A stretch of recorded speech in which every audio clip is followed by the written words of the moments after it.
Good evening, everybody. I'm Dartricia Rollins, the Assistant Director of Charis Circle, the nonprofit programming arm of Charis Books and More, the South's oldest independent feminist bookstore.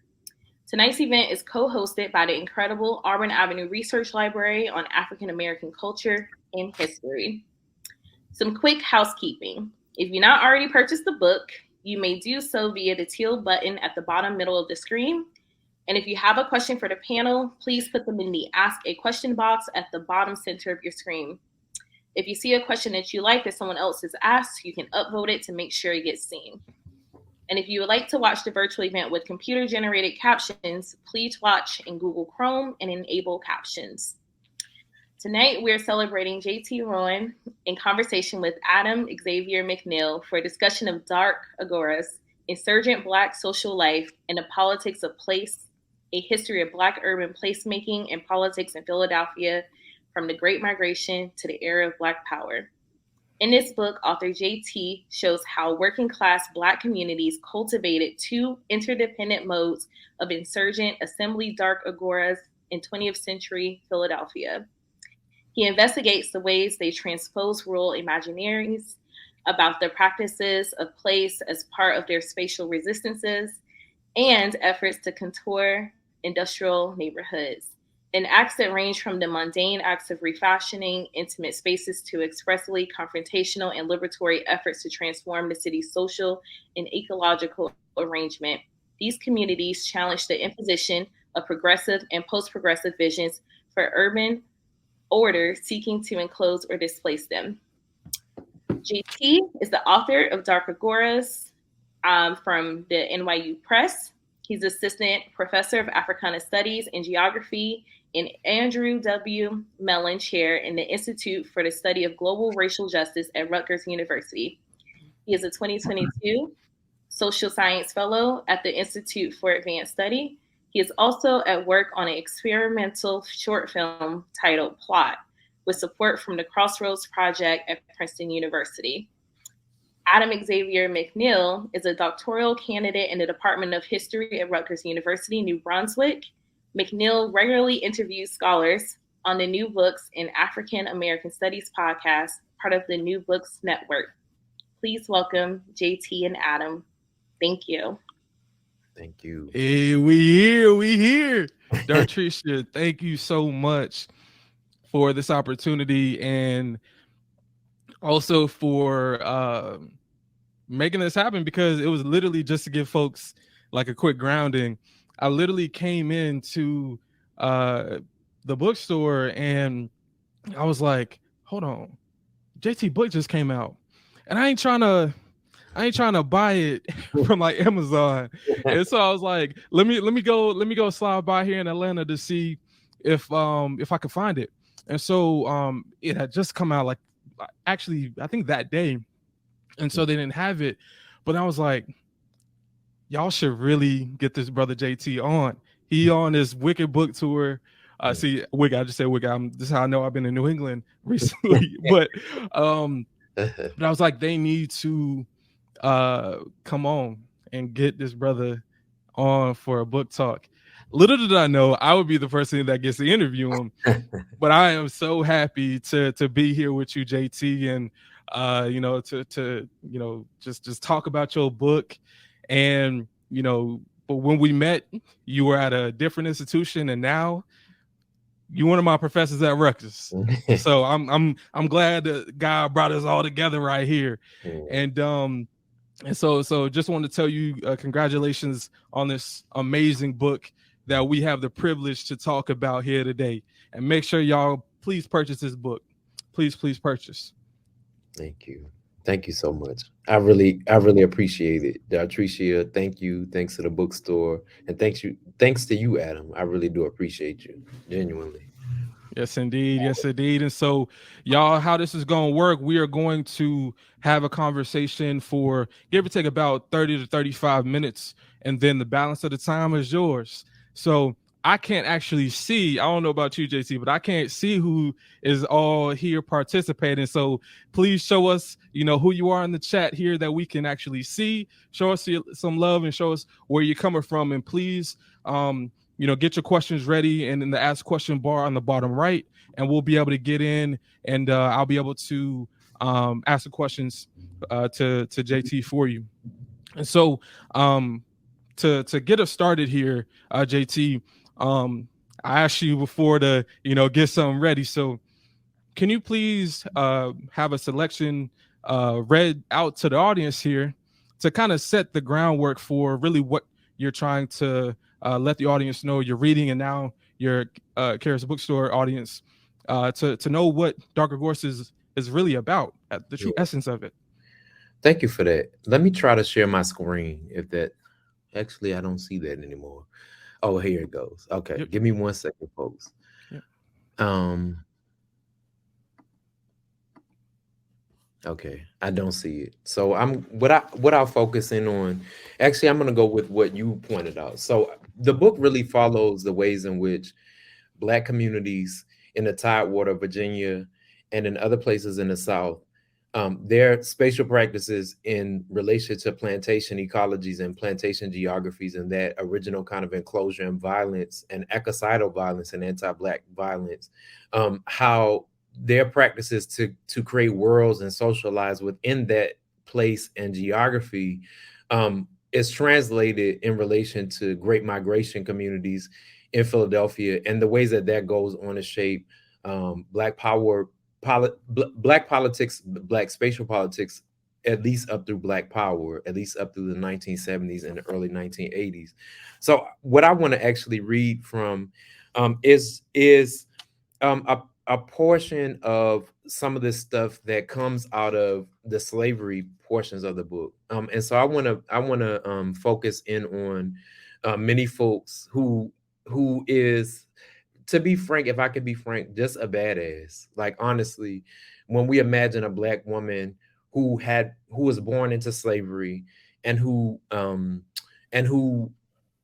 is still alive in the 1930s and has this very candid conversation with the interviewers for the WPA project. So I want to I'm going to pull many folks here, and just because I think it brings to essence the kind of ways that Black communities engaged in practices of counter surveillance, of Black world making in a context in which no Black world was supposed to exist.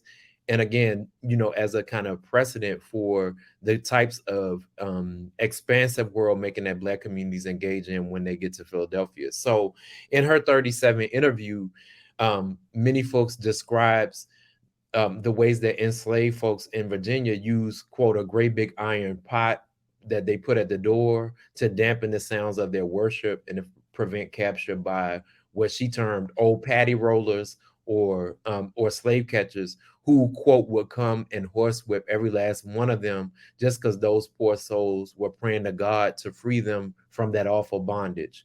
She also recalled the worshipers tying grapevines and other vines across the road. Then when the patty rollers come galanting with their horses running so fast, you see them vines would tangle them up and cause the horses to stumble and fall. And lots of times badly, they will break their legs and the horses too.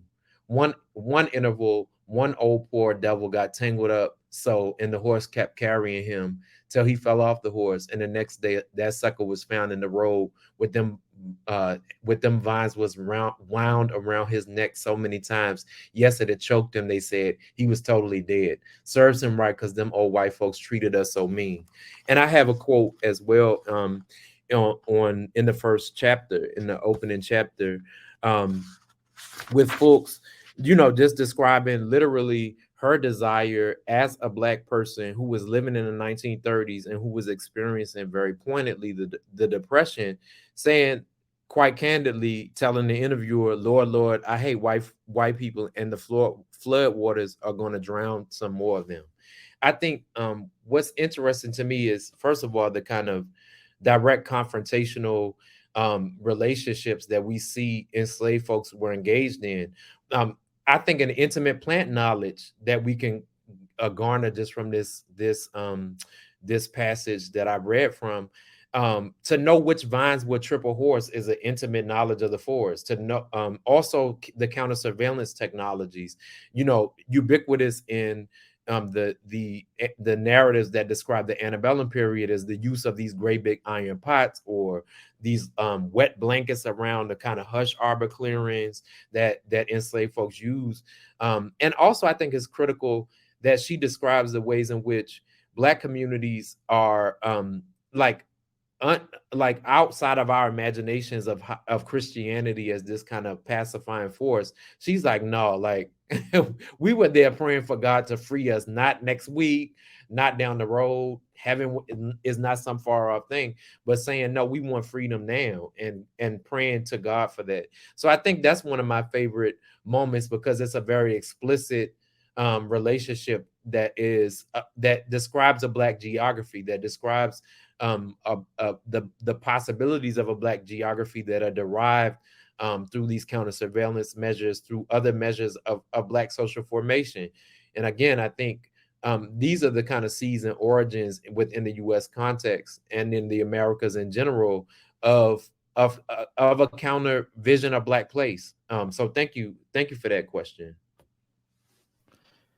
Look, when I read it, I made sure that's the part that like just to show y'all like that part that he just like I literally like like I had to because I'm like, golly, she coming for the flood, man. So I was like, it's just remarkable. And just to let y'all know as well, like one of the cool parts about being not only JT's friend, but I've also literally been in the archive with him at the Library of Virginia. And so, we've been in conversation about the book for a minute now. And so, it's just really cool to be able to see how things are flowing. In a way, as a junior scholar, I don't always get the chance to. So I really appreciate you for that. And also, the next question I have, now that you've grounded us in space, can you talk to us about your choice of space? Because obviously Philadelphia, as a place of the Up South, has a lot of different migration lines. And so the main lines are primarily between the Tidewater of Virginia up to Philadelphia. So can you take our listeners into your choice for the sites of placemaking that you are speaking about in Dark Agoras? Yeah, I think foremost I have to acknowledge that it's deeply personal. Like I'm born and raised in the Tidewater in Essex County, Tappahannock, Virginia. I grew up, and also I have family in Philadelphia, and that's a complicated history in relation to my own grandmother's migration to Philadelphia and South Jersey at a certain point in the 1950s and 1960s as a migrant farm worker, and having a child there and having to give her child up before she returned to Virginia, and us not rediscovering each other until the 1980s, and really through these kind of networks that bind places like Virginia and Philadelphia very intimately. So I think. And what I wish I had heard this before the book was published. But one of the beautiful things, the first book talk I gave was with the Middle Peninsula like African American Genealogical and Historical Society in Virginia, and like it resonated so much with folks because so many of those people either lived in Philly for a time or are folks who married into Virginia families and then moved to Virginia from Philly. And they had, like, for example, there's a whole, apparently Vine Street Baptist, there's a church in Philadelphia that's so intimately bound with, like, if you go at an unfortunate event, but if you go to a funeral for somebody that's like Virginia raised, that's going to be where it's at. Right. And so I think those kinds of connections and the ways that they inform place directly influence what I decided to do. I don't hold out, of course, many other communities in some instances whole churches from places like Georgia moved to Philadelphia, like as a collective. So it's definitely not to the exclusion of other places. And really in the first chapter, I really emphasize the ways that despite the disruptions of the antebellum period around Black geographies in the Tidewater, like particularly their disruption through massive sale, into the deep south through New Orleans, that the kind of spatial form continues even in that context and through displacement. And so I don't think, I think there's a similar story, and I build off of some of this work. There's similar stories that could be told about Chicago, about Baltimore, about DC, about New York, about lots and lots of about West Coast cities, about the ways in which migrants' visions of possibility in a context in which they've been displaced from land and waterscapes because of the Jim Crow era enclosures and the kind of privatizations that happen in that moment and create exclusive white leisure spaces, like those, like what people distill and take with them. Sometimes they don't have anything material. It's just in the form of ritual or a memory or a taste of something that they carry that forward. So I think, I think I was immediately struck when I was in my 20s and started going back to Philly, again, after having done a lot of travel with my grandmother to see my aunt and my cousins. When I was like first got my license, I started driving to Philly. But going back in my 20s, I just came to resonate, and living there, I came to resonate with how it feels sometimes, and not all the time, but it feels sometimes in West Philly, especially, like a if Virginia had a big major city, like this would be it. Like it felt like a place that is a major Virginia city, but not in Virginia. And so I think I wanted to explore that texture. I wanted to explore what that meant for spatial politics in the city, that people imagined home is elsewhere, or that they imagined, even as they created new visions of urban futures, that they really drew on the resources of recent migration, of this whole patterning of counter surveillance and anti-white supremacist modes of creating place, that they drew on them when they went forward. And I think so that's really how I come to locate those two places in particular, not to the exclusion of what it might say about other places and even non-US places, but and particularly in relation to diaspora, the ways that place is articulated and created often through displacement and an impermanent sense of place. I really, it's deeply personal, it's deeply familial, it's my family's history, so that's part of it. Thank you. Yeah, and you know, I hope this is not out of turn by me asking this, but you dedicate the book to your father. Mm-hmm. And I think that, to also understand the origins of the book, if you don't mind, of course, could you also talk about the role that your father also has played in your own life as a historian and a Yeah. scholar? Thank you for that. No, I'm deeply honored to be asked that. I mean, my father passed away in 2017, untimely death, and I think, in part that's my commitment to some of these histories is our liberation and our well-being, outside of the parameters of us as as living in death. And I think I think my father was an organic historian. My father was not even, he didn't finish high school. My father in some ways was not functionally literate. But he gave me an oral history, a very informal oral history that I recorded. And probably if I played it for you all, it wouldn't register as much of anything, because we decided to do it while we were driving around. So we were trying to do place and all of that. But he could tell you, like, from a range of stuff, from where these old country black nightclubs were, to the biggest landowner who could see to ride a horse and buggy to church into the 60s and 70s, to who was murdered at a place. Like, he just was, I come from storytelling people, and this may shock you, Adam, because I can talk, and these people probably already get that sense as well. But I'm quiet compared to the rest of my family, honestly, like, which may be scary for the rest of y'all.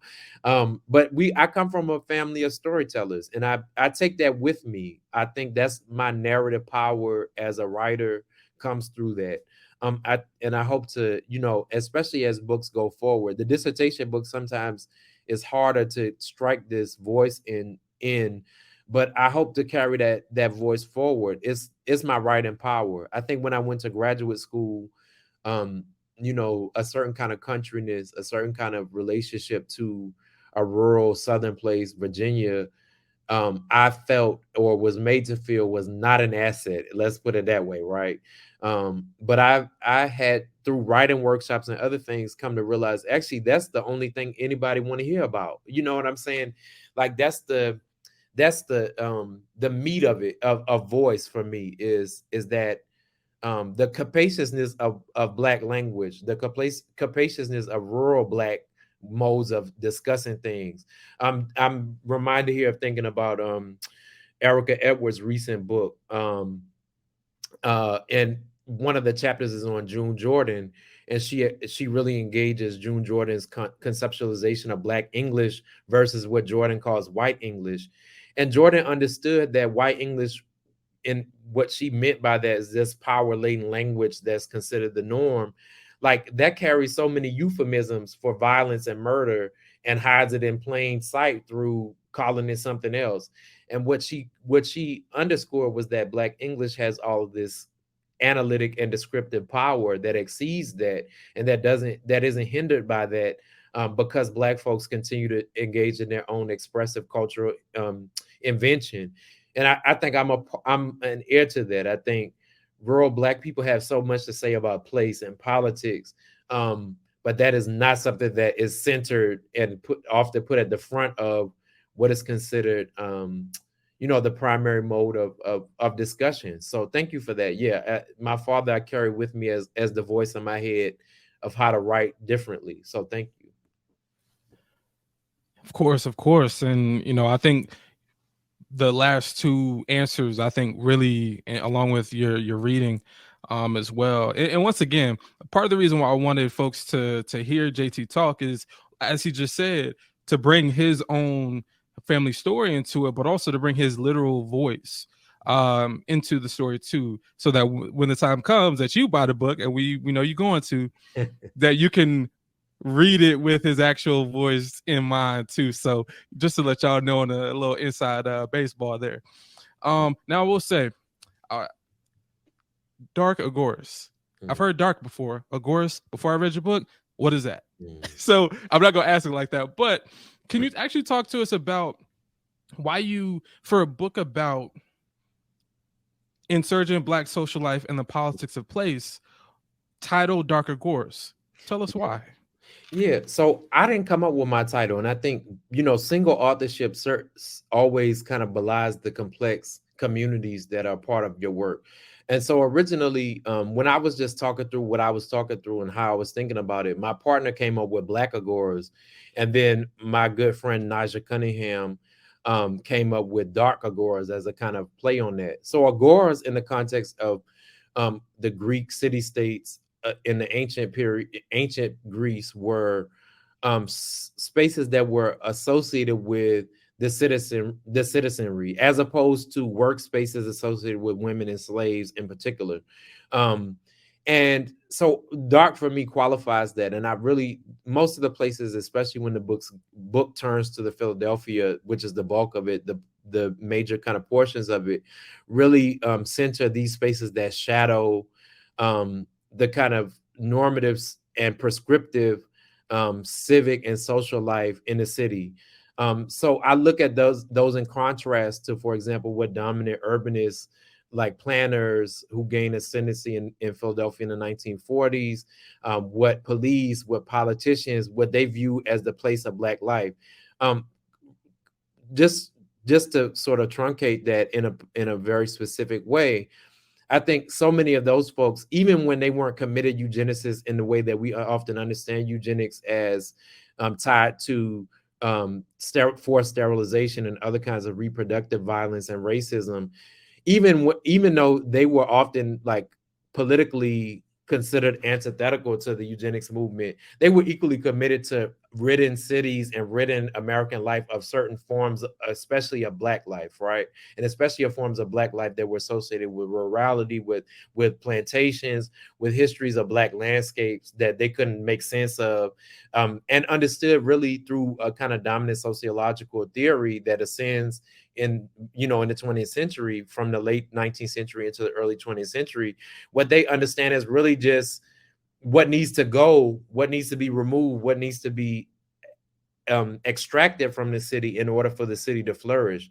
So I think I take under Dark Agoras, the umbrella of Dark Agoras, two forms of social life associated with, first of all, associated with anti-socialness, and also associated with working class Black life.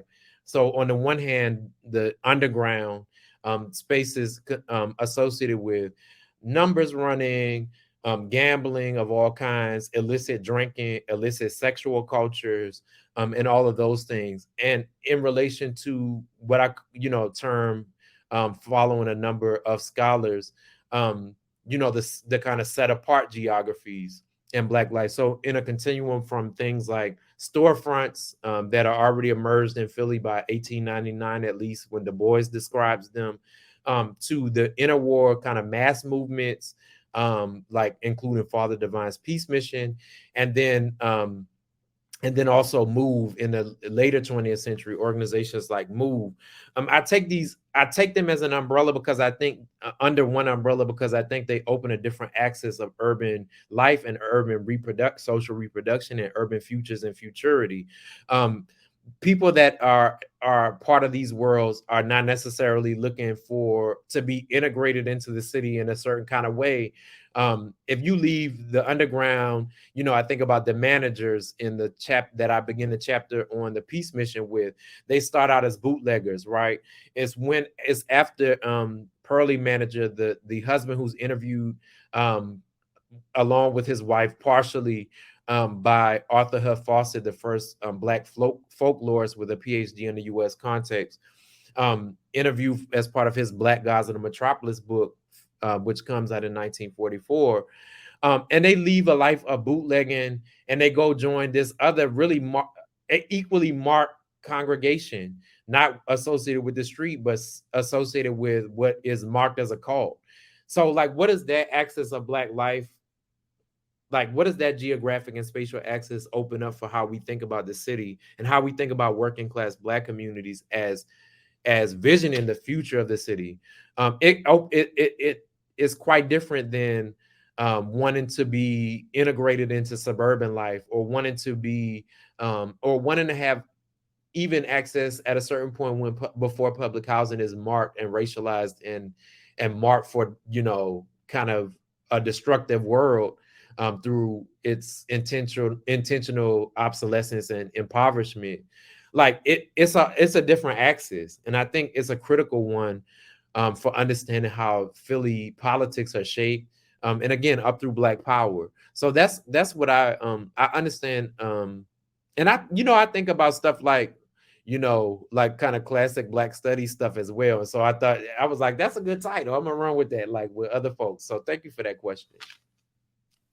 Yeah, and also as a brief, you know, pivot real quick, the fact that I saw in one of your footnotes, you actually cited Hugh Wayne's master's thesis on the 1831 revolt down in Jamaica too. So as a scholar who's very much interested in you know, slaveholding resistance, you know, I was like, okay, Hugh Wayne up in there too. So shout out to Hugh Wayne as well. You know, we know you either watching now, or you're gonna catch the playback. And so, you know, a good brother, to say the least. And so you spoke about the set apart, and you know, I had mentioned this before we clicked live, about how I see each chapter as pretty much showing a group of people, we'll just say, that can really be put into a religio-political tradition in Philadelphia, which I find really fascinating. But also, you know, I want you to talk a bit more about this framework of Black queer urbanism Mm. that is also very much central to your book, but especially in your fourth chapter, or your Father Divine chapter, rather. And so, can you talk to us about the formation of this framework, how it works in the book, and also, how it works? Because I'll also bring it up because I see a connection with, as you brought up, Black formalism as well, in connection with Amadi Perry's um, Lift Every Voice and Sing book as well. So looking forward to this answer. I know they are too. Yeah, I think the kind of the religio political stuff I think is so critical. Let me say that because I think so often, rightfully so, some of the organizations that I write about are very prickly. They're not necessarily organizations that I would want to join. And so I think sometimes it's difficult for us as historians to write about people who we not might not necessarily fully agree with. And so I take Eula Taylor's like very important feminist engagement with the Nation of Islam as an important model of this as well. Like, Dr. Taylor is not necessarily trying to go be part of the NOI, or, doesn't necessarily align with their politics, but has an understanding that if Black women join this space, that there's some kind of draw and power there that exceeds what we just understand as just the kind of charismatic patriarchal figures that are at the center. So I think I use Black queer urbanism to think about groups and organizations and practices that again produce futures that are out of line with, out of time with, out of geographic grooves of the kind of dominant formations of urban futurity that are associated with planning, and which ultimately those dominant forms are associated with extraction and capitalist accumulation, right? And in relation to Black communities, that often means like displacement and death, if we're being frank, or at least exposure to toxins and all sorts of other things. Like how we figure into the city is not, as has never been a fully integrated in any kind of meaningful sense. So I think about these, and to be honest, it also is a part of the kind of edifice, and I'm saying this for those aspiring writers out there. It also comes from the ways that books come together and fall apart until they're published. So I began this work in the dissertation phase actually thinking about radical AIDS activism and organizing in Philly in the 1980s and 90s, particularly through a figure named John Paul Hammond, who helped to found Prevention Point, Philadelphia's first needle exchange in 91, 92, as a guerrilla needle exchange before they get some local sanction in the city. And I was trying to get to an understanding of this radical care politics, and that included that where they are seeking to include users, where they're seeking to include those who are seroconverted and are HIV positive or suffering from the condition of AIDS or dehoused or whatever else. They're trying to fully incorporate them into the kind of politics of the city and who should be included in the fabric of the city. And what that led, I was trying to think about that. How do we think about that outside of the kind of gay genealogies that that fetishize Stonewall but don't understand Stonewall, to be frank, as a riot, and also and therefore as a very particular outcropping of Black modalities of having to engage in dominant configurations of place, sometimes by just throwing a bottle, that fetishize that, but which overall smooth over or flatten, Black AIDS activism and stuff like that into a kind of, what's ultimately a kind of white gay trajectory, white queer trajectory. And I think that genealogy, trying to see where does this harm reduction stuff come from? Like, where does this radical care politics come from? And realizing that, okay, John Paul had this affiliation, and I think partially through the survival that she exhibited with Ramona Africa. He creates in the aftermath of the bombing with another artist this collage thing that is a homage. It's like a 3D installation that's an homage to Ramona Africa. Okay, where does he's a peace activist. Where does he get that from?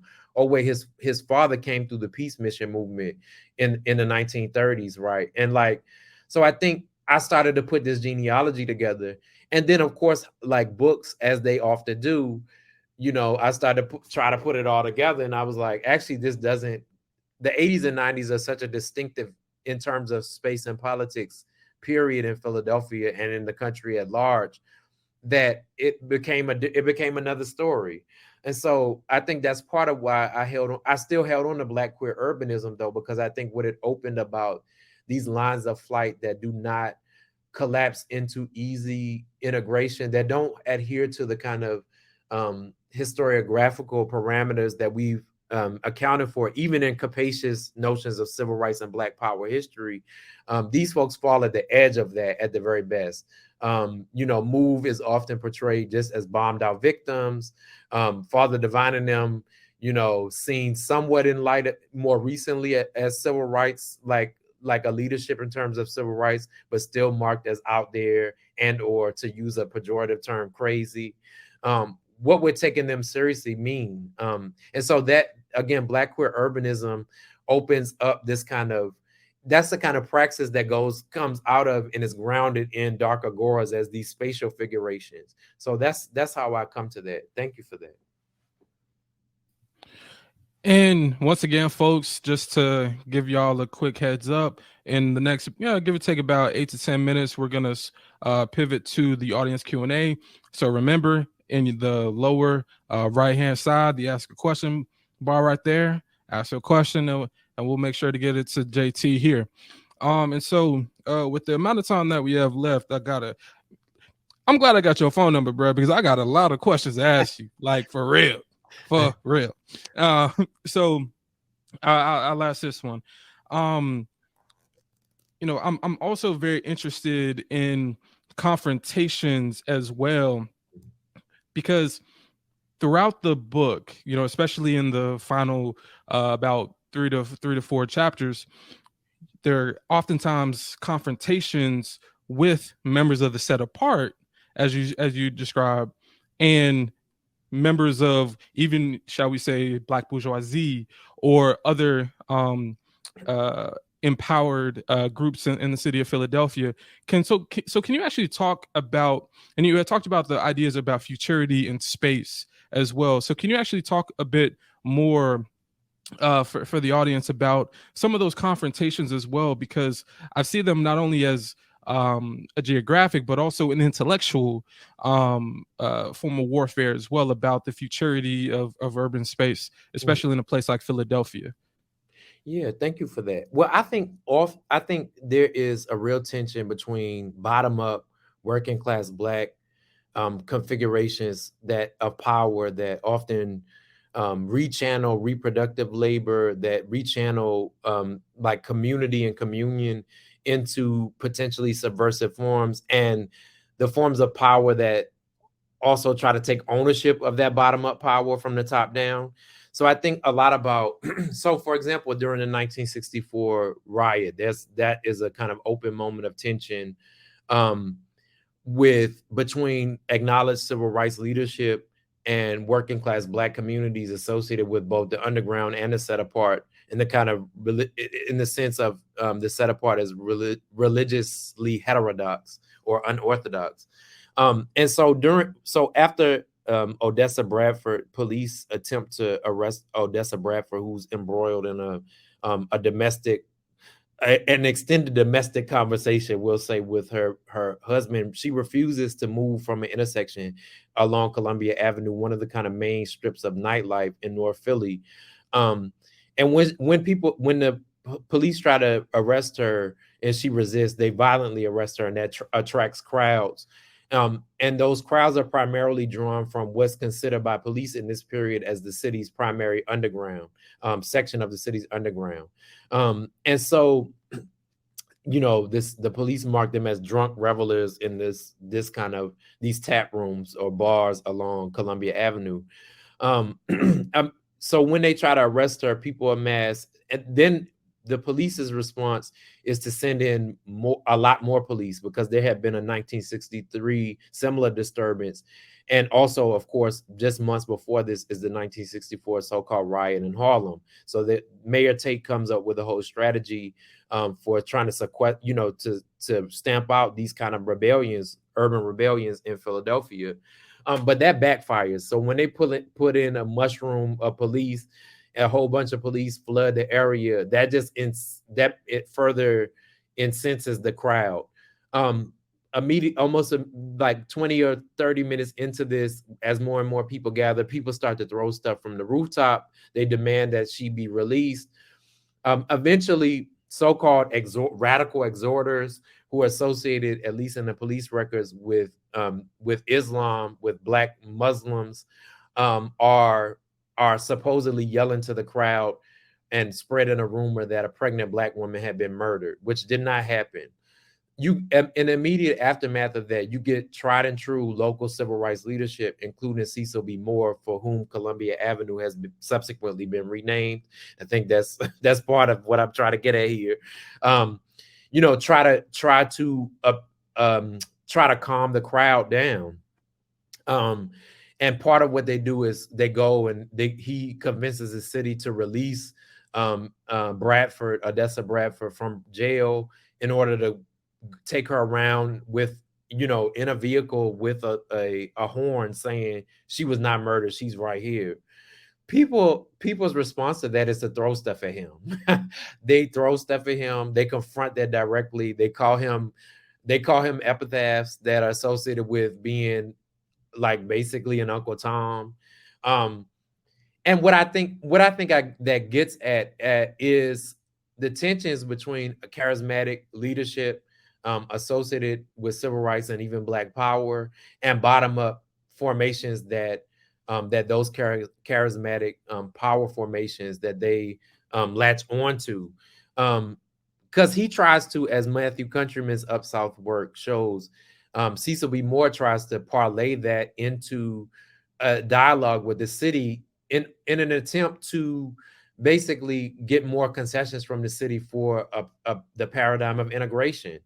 But I think what that misses, and why I hold out that tension, is that it misses the reality that that we should probably read these well, at least from, in my opinion and through my research, we should read something like the 1964 riot quite differently. We should read it as a kind of plebiscite against capital, against property. And so there's a truncation that happens there. And I think that's a common thread throughout the book, even internal to some of the organizations. So I think Father Divine is another, like, internal to his own organization. There is that charismatic takeover of what is a bottom-up desire and a bottom-up form of power. So I think what draws people into the peace mission, the fold of the peace mission, is actually Black women's work, care work, redeployed reproductive labor to feed lots of people, to have these abundant feasts in a context, especially in the 20s, 30s, and 40s, where Black folks don't necessarily even have guaranteed access to food. Father Divine makes a number of sermons where he decries the kind of affiliation of the food, and is like, no, it's me you here to see. And I think we get, again, there, even with internal to these organizations, there's a tension between these bottom up forms of power that are often feminized and marked as associated with reproductive labor, and therefore in the larger political economy of the U.S., not even given any kind of compensation or any of that, and within Black life are often derided as subsidiary to these other forms of upfront charismatic male masculine power. And I think we need to further excavate those tensions to actually see those as different power moments, and actually to take seriously that working class Black people from the bottom up have these visions, and that charismatic authority, it only gains its charisma and its convincing power when it is able to perform what working class Black people want and desire, to at least to some degree. And I think, but I think, again, attending to the lesson for me out of that is attending to those other forms of power that originate what charisma then can usurp. So thank you for that great question. Yeah, and if I'm not mistaken, we had spoken about Erica Edwards's most recent book, Mm, but you also talk about her first book, which or one of her, I guess one of her first books, which mm, is actually about charisma and Black leadership, as well, which I know that you cite. Okay, I just gotta read a section that just made me laugh. I gotta do it. I gotta do it, Mama. If you listening, stop listening. Don't watch. Turn the channel. Move on. We going to page 95. okay. We're going to page 95. And so this is about brother Grimes, Leon Grimes, Mm, as as opposed to old-fashioned Southern girls. These figures censored pleasure, sensuality, personal gain, and leisure. As Grimes recalled, up-to-date girls, quote, broke him in after he arrived from the South. Although his mother wanted him to pursue his education to insulate him against the vagaries of industrial labor, sex was, quote, all I wanted. He recalled. When he returned to his rooming house one night, he found that the other tenants were having a party. Tired, he went to bed only to wake up to the pleasure of two beautiful, quote, up to date girls lying naked on both sides of him. His ability to pleasure both women elicited from these women a nickname in which he took great pride, even as an old man who had joined the church. And that name was the Young Bull. This moniker indexes lingering temporality of the plot's grounding of Bogans till the cows come home. The up to date girls name the parameters of their illicit pleasure and the ecstasy grounding a modern and urban form of sensual leisure in the ongoing possibilities afforded by the plot to lose oneself in ecstasy and illicit desire on the traditional church calendar and as a form of passage between houses common of Bible study and congregational life. mm. It's a long, it was a long passage, but I'm telling you, when I read this, I was like, knowing what we know about Philadelphia naming, calling this brother the Young Bull was that was interesting. Mm, That was good, man. So I just wanted to read one more section, and so this would be my final question before we pivot. And I just want to say, y'all got to get this book. Please press this green button here to buy Dark Agoras because, like you'll be reading stuff out loud and cackling, and also being like, "Damn, I didn't even know that." Let me tell you. And so we know Philadelphia a lot, also based on music. When I think about a figure like D'Angelo from Richmond, connected up to Philadelphia, and so Aquarians and that whole movement right there. So I couldn't get you out of here without asking a question. If you had to create a Dark Agoras playlist, mm. who is on this play? Who is on this mixtape? That's a good How would question. you? Yeah, to get the essence once again. Yeah, Who you choosing? definitely a whole bunch of blues singers. So like you mentioned Lucille Bogan, who I mentioned it there, who is mentioned it in the 30s, like non-monogamous sex, approaching what we might call after Murray Miller Young, like a kind of erotic sovereignty in the context of her production. So lots of the blues singers I think are critical. Also, I think I would have to include, and this is part of the kind of work of this, I would have to include some of the holiness and some of those other kinds of sonic traditions. And I think I'm slipping on exactly what I want to say in terms of a specific track. But I think I think about, there's a portion in the second chapter where I think about Allison Davis, the social scientist, and his kind of research related to Gunnar Myrtle's American Dilemma, and the memos that I use out of that, in order to think about, just in the context very briefly of New Orleans, and urbanism. He talks about, how working class churches out in the country in Louisiana, like they take up jazz sound, right? They take up this urban form, and there's this kind of hybridization. So I think those are the kinds of I think those are the kind of texts that I would pull into this, are the kind of forms that mark the kind of hybridity of place. And I think actually Black music is like, in that Lucille Bogan that you referenced and that I referenced, like again, she says she embraces non-monogamous sex. She says explicitly, if you don't perform oral sex on me, I'm not performing it on you. Like, it's, again, what we might see as a kind of and she says over a couple of times in the song that she's in Baltimore, like, and we can't imagine this, probably, this working class Black figure, a woman, in especially in rural communities, necessarily being so sexually explicit without courting certain kinds of violence. So it's definitely an urban formation that makes her the possibility for this. And yet the song is called Till the Cows Come Home, and the timing of her ecstasy in this, illicit sensual pleasure is like, is still is this rural imaginary. It's still Till the Cows Come Home. It's still her reference point. And there's a rag guitarist that I mentioned in the book from was centered in Virginia, who plays, he's not a singer, but he rag guitar, and he has certain ad libs, and it, like, references my hometown. But again, what I get from that, he's recording in Chicago. What I get from that is like, the ways that these spatial imaginaries about a place that might have been lost and may no longer exist, and nostalgically might not even ever have been there, like how that's referenced in the kind of context of post Great Migration Black life in the urban context. And also, I mean, Philadelphia sound is like Philadelphia soul. We could go on for days, like, whether they Philly artists, and up through the kind of neo soul moment, right?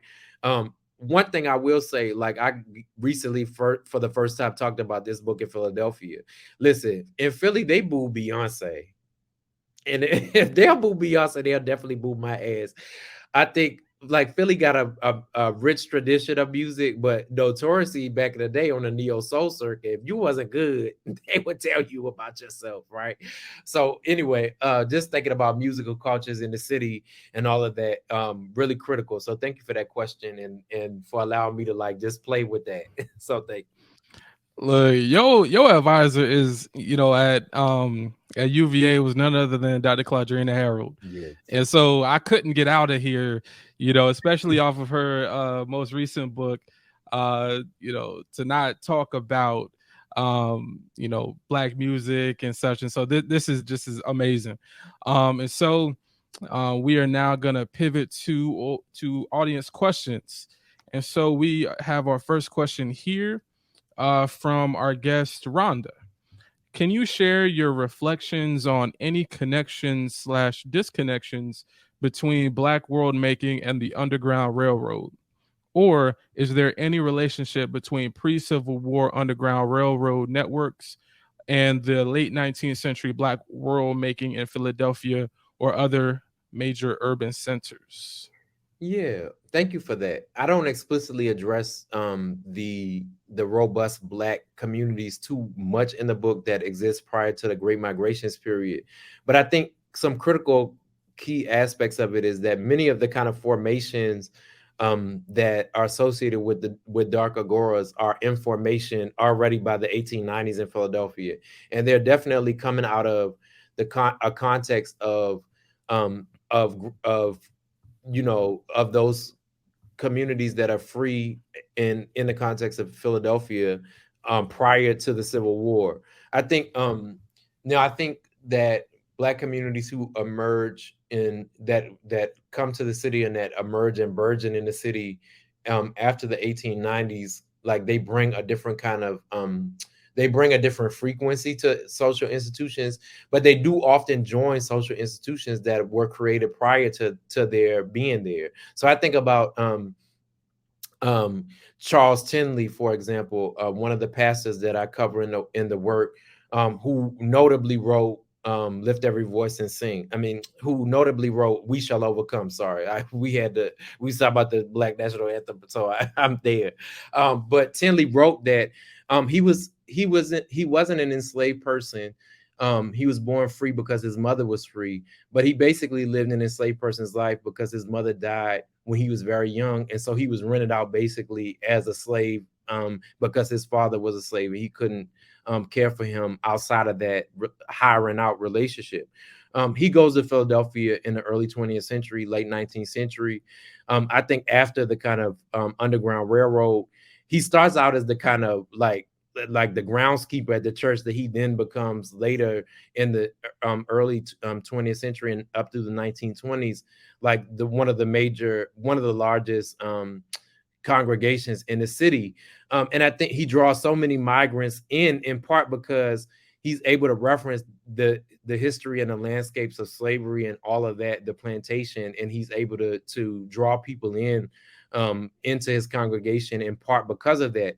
But I think his charisma and his appeal very much reference these other histories. Another thing I want to say is that part of the underground in Philadelphia's formation is through those communities. So it is because prior in the 1890s, under the kind of Republican regime that lasts until the New Deal era in Philadelphia, basically the Republican machine doesn't grant Black folks any kind of legitimate business license.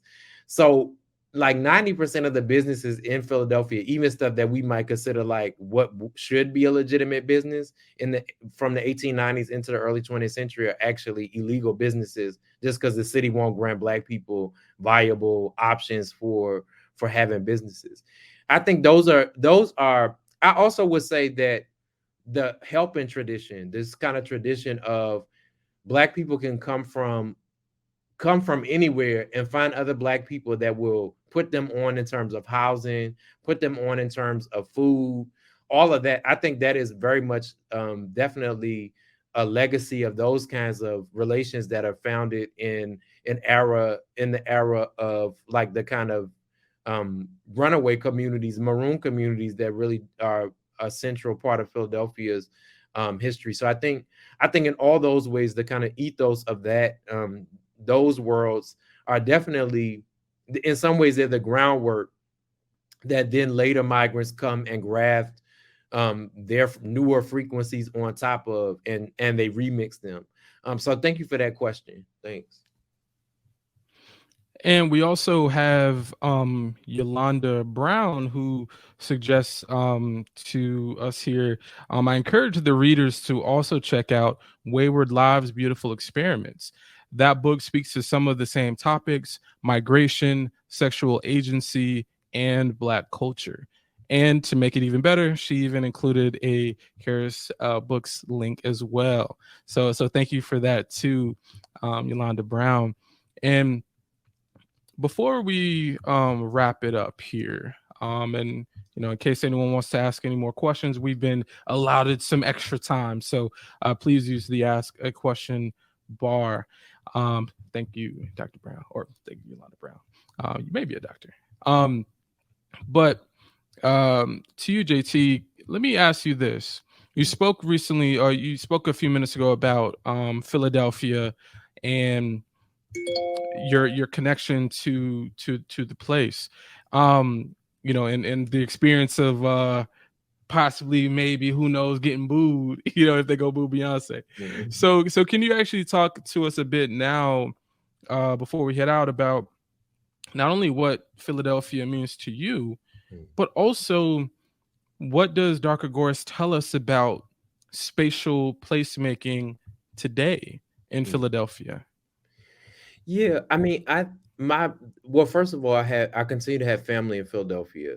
So I have an aunt, three first cousins, and a bunch of second and third cousins at this point, because the kids done had kids at this point. Um, so I'm deeply committed to it. Also politically, like I've at different points had connections with groups like Stadium Stompers and other organizations that are fighting um, to to halt the kind of massive displacement of working class Black communities in Philadelphia, which is underfoot. So I think those are Philadelphia is so important because in a way that New York is not. It is often policies from Philadelphia are often translated to smaller cities because of scale. like 8 million people. Like, not Philadelphia often has adopted historically, like planning, even, stuff that comes from New York, but it translates it in such a way spatially that it's viable for Cincinnati, or another smaller city in the U.S. context, and even international cities, in a way that New York is not translatable. So I think what happens there is often, and also I think it's of great symbolic importance as the first kind of capital. That has continues to have kind of resonance with what the city is like. And of course, if you know the city currently, it has undergone massive transformation. Real estate investment trusts, and other kinds of financial schemes have dramatically displaced Black life from the city, or attempting to displace Black life from the city. And so I think, they didn't do so. They did so under the old scripts of colonization and imperialism. They didn't go and find where there was no life and create life, even though that's the same script that gentrification practices use. They went and found regions that were teeming with life, sections of the city that had life where it wasn't even supposed to be, and then took them. So in Philly, I think that's an ongoing dynamic in the city. And I think, and I hoped for Dark Agoras to give some analytic purchase on the longer history of that, and how that came to be, but also the source of generative alternatives and world making futures and futurities that exceed the vision for the city as a site of extraction and accumulation. And I think, again, yeah. So, and I think these are ongoing trajectories in the city. I don't think I'm scared of any kind of formulation that engages with the city of Philadelphia and doesn't take Black religious and spiritual communities, for example, seriously. Those are a fundamental part of how the city is organized politically, and to ignore them would be to ignore where people are. So that's what I would say to that. Thank you. Yes, y'all. And we have Shannon Mulligan saying FHRC Philly exclamation, showing love as well. And so, y'all, we appreciate y'all for taking the time to chat with us, or to be in convo with us today. And hopefully you see now why Imani Perry wrote a prominent blurb for this book that says, J.T. Roane brilliantly theorizes Black sociality, sensibility, and spirituality in historical conjuncture. Roane uses archival and critical resources beautifully, situating this work firmly in the Black studies tradition, while simultaneously making exciting new interventions.